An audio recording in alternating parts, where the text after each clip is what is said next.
Now, this is about 4 to 8 inches deep of gravel, and that's because they want to make sure people are able to actually drive through. And if there's a disconnect between any of these things, the BHU can't perform as successfully as it was designed. I'm actually going to step out of the way so you can take a look into the room where that adjudication process is taking place. It really may not seem like much, but Alderman Nick Palumbo says switching from these plastic to-go cups to these aluminum ones could make a world of difference when it comes to sustainability. How this local restaurant's newfound TikTok fame has actually given them global recognition. Georgia State Patrol has been following and chasing this man since Bryan County. Right now we're hovering right around 7 inches. It seems like in some places, I was measuring it out in front of me, out behind me, it was getting up to 9 inches. So we're talking about a lot of water out here. And this is actually the high school he went to just a couple of decades ago. I'm told election security is a top priority here at the Board of Elections. Each flip of a page, they're taught things that empower, not scare them. But I'm actually going to go ahead and move my camera to show you just how long those lines were. That body was found right here along this wooded area, and as you can see, it seems like there's some crime scene tape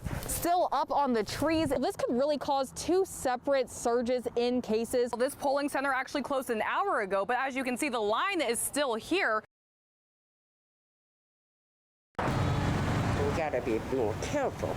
A community on edge after 8 were killed in Atlanta, 6 of which were Asian Americans. I never had a fear. I live in America for almost 50 years, but I heard the news, and now I try to look more side, try to be more careful. Since living in the United States, Korean Garden barbecue restaurant chef Park Holbrook says she can't recall a time like this, but is hoping to learn more about what happened in Atlanta. I don't know exactly what was the reason. I think when you see a crime, particularly like we did in Atlanta, it's for the general public, it seems very obvious that it's a hate crime. In the criminal justice system, though, that is something that has to be proven in court. And the prosecution would have to show intent, which can be hard to prove. What's the difference between someone getting tried for murder and then murder plus it being a hate crime? The whole reason to have a hate crime law is that it's perceived to be a little bit more impactful than some other type of crimes. That whole community, that whole group is impacted. For Holbrook, she says she won't pass judgment until more is learned. I don't know what was the reason. Gotta be a reason. 15 years, captured in photos, reduced to just memories of a career she once loved. It was probably the hardest decision I've made in my life, because I love what I did. Former Savannah Chatham County Public School System student turned teacher Corey Ray is just one of dozens of teachers who have decided to not return to their classrooms. Follow the science, follow the science. That's all we heard was follow the science. And as the months progressed, it was as though they weren't following the science. It was as though they were listening to a small percentage that were screaming the loudest about returning to the building. Ray left her job in December. Former Southwest Middle School teacher Portia Mitchell has a high-risk daughter. She left the district this month for the same reasons.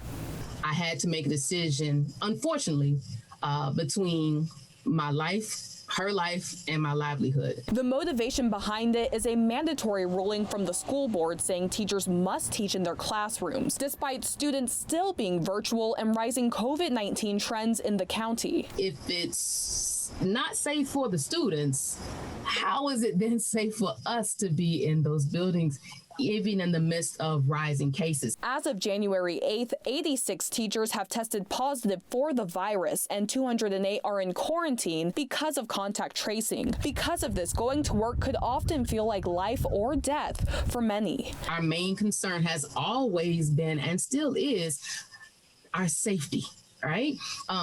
Trying to make sure that the district provides a safe way for us to continue doing what we love. We reached out to the school district to see just how many teachers have left their positions, and they say as of December 31st of 2020, 75 have resigned, with 6 people specifically citing their concerns for catching COVID-19. In a statement to WJCL, the district says their resignation numbers are low, saying in part, we have the employee assistance program that is free to staff. We have shared many other resources available through Chatham Safety Net internet, including the attachment of a new service specific to COVID concerns. But for Ray and Mitchell, the option to put themselves at risk should be left up to the teacher, not to the school board. So the fear was real, and I don't feel like the board did anything to address that fear for educators.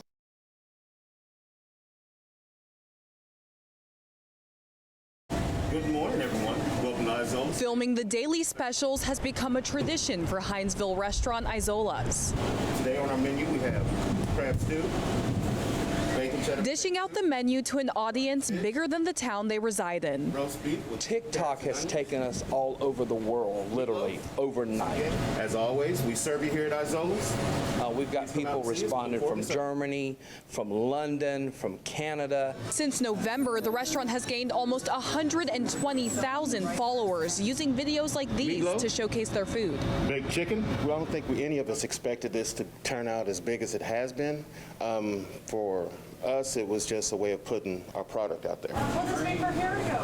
Today, there was a guy from Atlanta that drove all the way here that his 19-year-old daughter told him about it from Houston. It's about a 4.5-hour drive.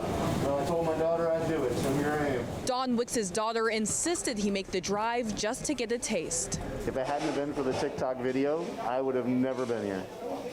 And, and I'm just glad I'm here.